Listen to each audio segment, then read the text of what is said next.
Fuerte de Corral.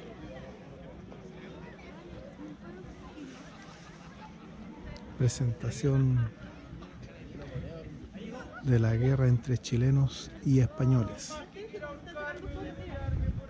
Donde vemos al soldado del centro, por favor nos vamos reuniendo para que puedan ir escuchando parte de la historia de esta fortificación.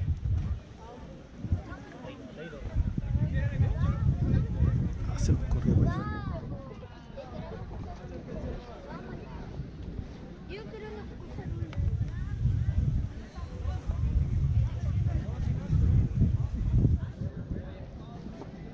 Bueno, me voy a presentar. Mi nombre es Omar, yo represento lo que es un soldado realista español. Soy estudiante de la universidad, aprovecho las vacaciones de verano de recrear lo que nosotros hacemos todos los días, que es parte de la independencia de Chile. 1820, la última parte del sur donde llega Lord Cochrane, echando a todos los españoles que estaban en estos lugares. Pero primero le voy a contar sobre el lugar que ustedes navegaron. Primera vez navegar hacia Corral, ¿no es cierto? Sí. ¿O segunda vez alguno? Primera vez. Bueno, lo que es Corral, o lo que ustedes navegaron, fue descubierto un 22 de septiembre de 1544 por un personaje llamado Juan Bautista Bastenes. Era un navegante explorador que había sido enviado por el virreinato del Perú, pero hacia las costas de Chiloé. En esa época se navegaba a vela, era muy difícil navegar. Aquel personaje que iba hacia las costas de Chiloé se desvía de su ruta y ingresa a esta bahía por error. O sea, Corral fue descubierto por error. Antiguamente este lugar no se llamaba Corral, sino que tenía el nombre de Cuyamó. Hay una de las barcazas que recorre todos los días que tiene el nombre de Cuyamó, al origen de cómo se llamaba antiguamente Corral. ¿Qué significa Cuyamó? Cuyamó significa lugar donde habitaban indígenas en aquella época. De ahí viene el nombre de Cuyamó. Y Corral se dice que es por el lugar que es muy cerrado. De ahí dicen que viene el nombre de Corral, por el lugar que es muy cerrado. En ese mismo año que se descubre esta bahía y que fue por error, llegaron los primeros soldados españoles. Estos soldados españoles descubren lo que era un lavadero de oro que se encontraba en San José de la Mariquina. ¿Ubican San José de la Mariquina? Que hacia lo que es salida norte hacia Santiago. Imagínense que los españoles descubren los lavaderos de oro que había en esta zona.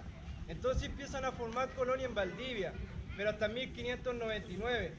Como en esta zona habían indígenas que eran los huihuiches y vieron que los españoles estaban ingresando a estos lugares, o sea, era gente desconocida. Todos estos indígenas que vivían en esta zona echaron a todos los españoles que intentaron de formar colonia en Valdivia. En 1599 todos los españoles se fueron de estos lugares, abandonando esta bahía y abandonando los lavaderos de oro que había en esta zona. Cuando los españoles se fueron y volvieron al virreinato del Perú, en lo que era el sur de Chile, en aquella época también andaban piratas y corsarios, especialmente holandeses. Los holandeses se enteraron que en estos lugares los españoles se habían ido y habían dejado esta bahía abandonada. Entonces en 1643 a esta bahía ingresa una expedición holandesa que también quiso formar colonia en Valdivia. Estos holandeses que llegaron por primera vez solamente estuvieron 3 meses en lo que era Valdivia, ya que también los mismos indígenas, que eran los huihuiches, también echaron a los holandeses de Valdivia y no los dejaron colonizar en estos lugares. Los holandeses que habían llegado por primera vez a esta bahía se tuvieron que ir. Solamente 3 meses estuvieron en estos lugares. Tuvieron que volver hacia lo que era Brasil, a Pernambuco, ya que ese era el puerto de origen que tenían los holandeses en aquella época. Pero la corona española se entera que en estos lugares andaban los piratas, o sea, los holandeses. ¿Qué hace la corona española para recuperar estas tierras y volver a instalarse por segunda vez? Deciden formar 22 galeones y más de 2000 hombres de ejército. Envían por segunda vez a los españoles en estos lugares, con un solo objetivo: colonizar esta bahía y construir 17 fortalezas alrededor de estos lugares, para que no ingresaran piratas o corsarios a estos lugares y le intentaran derrobar los lavaderos de oro. Imagínense 17 fortalezas alrededor de esta bahía. Hoy en día quedan 3 fortalezas: el castillo de Corral, el de Niebla y el fuerte de Mancera, la isla que se ve en aquel lugar. Hay otra fortaleza. Imagínense 17 que había en estos lugares. Cuando llegaron por segunda vez los españoles, ellos no llegaron a trabajar en construir 17 fortalezas. Cuando llegaron los españoles, trajeron presidarios. A los mismos piratas y corsarios que le robaban a la corona española, los encarcelaban y los traían a pagar condenas hacia estos lugares. 17 fortalezas construidas por presidarios. Imagínense, 17 fortalezas alrededor de esta bahía. Este castillo, que es uno de los más importantes que se mantiene en la bahía de Corral, fue construido en 1645, cuando llegan por segunda vez los españoles. Se termina de construir este castillo en 1767. Aproximadamente se demoraron 122 años en levantar esta fortaleza. Si ustedes se fijan en los muros, se ve mucho lo que es un ladrillo de color rojo. Todo ese ladrillo rojizo es original. Está pegado con una mezcla llamada argamasa, similar a la mezcla llamada calicanto. No sé si la habían escuchado antes. No. Consiste en clara de huevo, arena, cal y agua. Esa era la mezcla que ocupaban los presidiarios para pegar todos esos ladrillos rojos que son los originales de la época de los españoles. Imagínense ocupar toneladas de huevos de aves marinas. ¿De dónde conseguían estos huevos? Eran todos traídos del virreinato del Perú. En lo que era el virreinato se encontraba una isla que se llamaba la Guanea del Perú, donde había muchas aves marinas. Recolectaban los huevos y los traían hacia estos lugares en galeones para hacer aquella mezcla llamada argamasa y pegar todos los ladrillos de color rojo que son los originales de la época de los españoles. Pero ¿de dónde consiguían los ladrillos? En lo que es la zona de Valdivia, en la isla Teja, no sé si ubican la isla Teja. Antiguamente esa isla se llamaba la isla de Valenzuela. Los españoles se dieron cuenta que en la isla Teja había arcilla para poder fabricar el ladrillo de color rojo. O sea, todos estos ladrillos rojizos eran traídos de la zona de Valdivia hacia esta bahía. 17 fortalezas construidas con los ladrillos traídos de la zona de Valdivia, pegados con aquella mezcla llamada argamasa. Hoy en día esta fortaleza tiene como nombre Castillo de Corral o Castillo San Sebastián de la Cruz. Es un castillo. Muchos de los visitantes que ingresan a estos lugares lo confunden por un fuerte, pero tiene nombre de castillo. Ustedes se preguntarán por qué un castillo. Y aquí muchos de ustedes conocen un castillo porque fuera medieval o porque tienen torres grandes. En aquella época, en el sur de Chile, las fortalezas que estaban en estos lugares se le daba nombre a una fortaleza por la cantidad de cañones. Por eso ustedes ven muchos cañones apuntando hacia la bahía. Habían tres tipos de fortaleza. Estaba la batería, que era la más pequeña, después venía un fuerte y después venía un castillo. Y todas se identificaban por los cañones. De 1 a 6 cañones era una batería, de 12 a 18 cañones era un fuerte y de 20 cañones hacia arriba era un castillo. Esta fortaleza llegó a contener 21 cañones. Con 21 cañones se formó. Por eso tiene nombre de castillo, por la cantidad de cañones. O también por el mismo comandante que era castellano y que vivía en esta fortaleza. De ahí viene el nombre de castillo, por la cantidad de cañones, o por el comandante que era castellano. Todos los cañones que apuntan hacia la bahía son originales, de 1645. O sea, el castillo y los cañones aproximadamente tienen 374 años en esta bahía. Aún así se mantiene estable en estos lugares. Pero le tengo una pregunta. ¿Cuánto creen ustedes que pesa uno de esos cañones? Originales de 1645. ¿Cuántas toneladas se imaginan? 5.000. ¿Dice 5? ¿Alguno allá que quieran participar? ¿Cuántas toneladas? Una. 1,5. ¿Cuántos que dijo 2 por acá? Bueno, el amigo lo acertó. Igual el caballero de allá, dijeron 2 toneladas. Estos cañones pesan 2.000 kilos, 2 toneladas. Es bastante para esa época. Miden 3,5 metros de largo y el alcance de un cañón es a los 4 kilómetros. De lo que es el sector de Niebla hacia Corral hay 2,5 kilómetros. Imagínense recorrer 4 kilómetros en aquella época. Era bastante para los soldados españoles. Esa madera que soporta el cañón, la madera que soporta el cañón no es original. Esa madera es una restauración.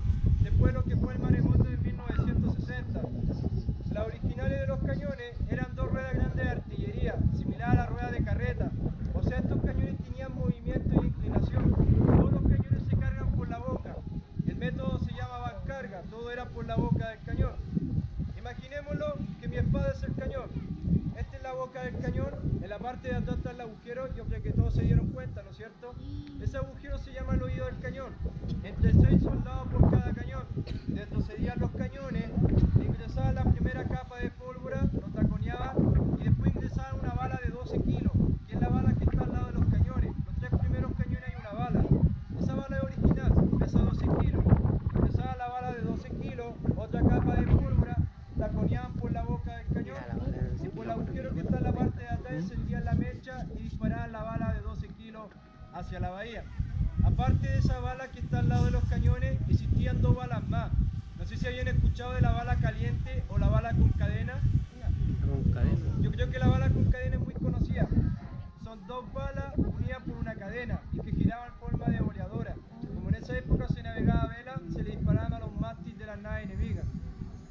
caliente o la bala al rojo vivo es la misma bala que está al lado de los cañones, pero solamente era fundida. Imagínense una bala ardiendo que metían por la boca del cañón. Como le ingresaban la primera capa de pólvora, los soldados le ponían un tacón de madera verde y después ingresaban la bala ardiendo. Así daba tiempo para poder disparar la bala caliente hacia la bahía.